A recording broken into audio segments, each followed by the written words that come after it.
இன்றே டவுன்லோட் செய்து உங்கள் ஃபேவரட் ஷோக்களை என்ஜாய் பண்ணுங்க. இவ்ளோ நேரமாகியும் கதிர் இன்னும் வரல. எனக்கு ரொம்ப பயமா இருக்கு பாட்டி.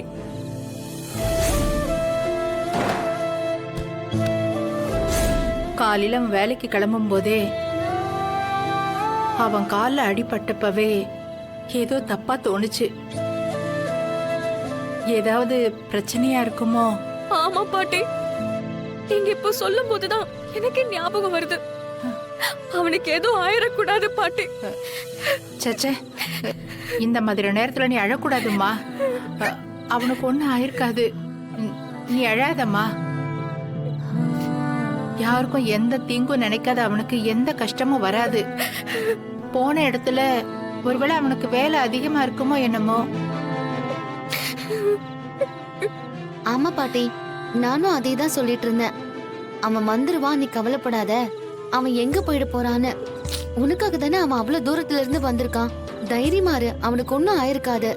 என்னம்மா, என்ன பிரச்சனை? கதிர் காலையில வேலைக்கு போனான்ல, அவன் இன்னும் வரலப்பா. அவனோட ஃபோன் கூட சுவிட்ச் ஆஃபா இருக்கான். காலையில இருந்து ஒரு ஃபோன் கூட பண்ணலையாம்பா. அதெல்லாம் தெரிஞ்ச விஷயம் தானே. அவனோட பொறுப்பு இல்லாத தனம் தான் எல்லாருக்கும் தெரியுமே.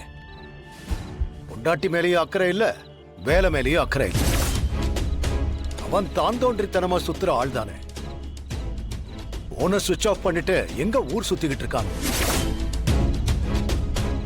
இப்படி பொறுப்பு இல்லாதவன வாழ்க்கை துணையா தேர்ந்தெடுத்தா இப்படிதான் கஷ்டப்படணும். இதுக்குதான் பெரியவங்க பேச்ச கேட்கணும்னு சொல்றேன். இதுவே நாங்க தேர்ந்தெடுத்த வாழ்க்கையா இருந்தா ஏதாவது தப்புனா உட்கார வச்சு பேசி புரிய வைக்கலாம். அவங்களா ஏத்துக்கிட்ட வாழ்க்கைனா இப்படிதான் நடக்கும்.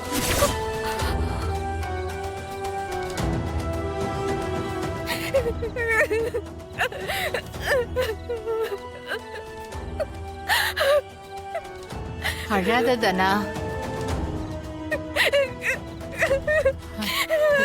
தனா,